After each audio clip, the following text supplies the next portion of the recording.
2990 টাকা শুধুমাত্র আপু 2990 টাকা। বলে চটকানো মানে দাঁত ফেলা দেবো তোরা। আসছে এই চিঠির কথা যদি আমি জানতাম, এই অভিযোগের কথা যদি আমি জানতাম, তাহলে শুনানিতে আমি লোক পাঠাইতাম। মুখোশ খুলে গেল সানভিজ বাই তনির। ভোক্তা অধিকারের অভিযান হলো তনির দোকানে। ভিউয়ার্স, বিস্তারিত জানতে হলে পুরো ভিডিওটিকে না টেনে শেষ পর্যন্ত দেখতে থাকুন। অরিজিনাল পাকিস্তানি এটা বুঝে বলছেন না বুঝে বলছেন। সোশ্যাল মিডিয়ার জনপ্রিয় মুখ সানভিজ বাই তনি ওরফে রুবায়েত ফাতেমা তনি। রাজধানীতে তনির বেশ কয়েকটি শোরুম রয়েছে। এছাড়াও তিনি অনলাইনেও কাপড় বেচা কেনার ব্যবসাও করেন, এমনকি বিভিন্ন ধরনের কসমেটিকও বিক্রি করেন তিনি। কিন্তু এবার তনির বিরুদ্ধেই উঠল প্রতারণার অভিযোগ। তিনি নাকি বিদেশি পণ্যের নামে দেশি পণ্যগুলোই বিক্রি করছেন ভোক্তাদের কাছে। আর তনির বিরুদ্ধে এমনটাই অভিযোগ করেছেন এক ভোক্তা।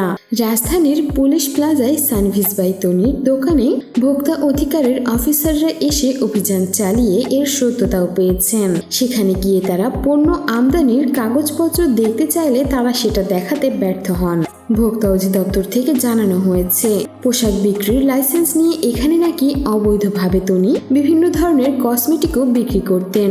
এর আগে নাকি তনিকে নোটিশ দেওয়া হয়েছিল এইসব কাপড় আমদানির কাগজপত্র দেখানোর জন্য, কিন্তু তনি নাকি এই নোটিশে কোনোই সাড়া দেননি। যার কারণেই এবার এখানে অভিযান চালানো হয়েছে তনির শোরুমে। আর এখানে এসেই তনির এমন প্রতারণার মুখোশ খুলে গেল জনগণের সামনে।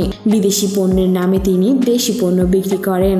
পাকিস্তানি ড্রেসের নামে তিনি নাকি গুলিস্তানের কাপড় নিয়ে এসে ভোক্তাদের কাছে বিক্রি করে থাকেন। কিন্তু এই বিষয়ে তনি এখনো মুখ খুলেননি। কখন তিনি মুখ খুলবেন সেটারই অপেক্ষায় রয়েছে জনগণ।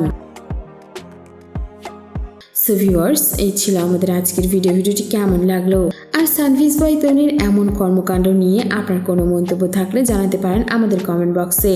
আর বিনোদন জগতের এমনই লেটেস্ট আপডেট পেতে আমাদের চ্যানেলটিকে সাবস্ক্রাইব করে আমাদের সঙ্গেই থাকুন। ধন্যবাদ।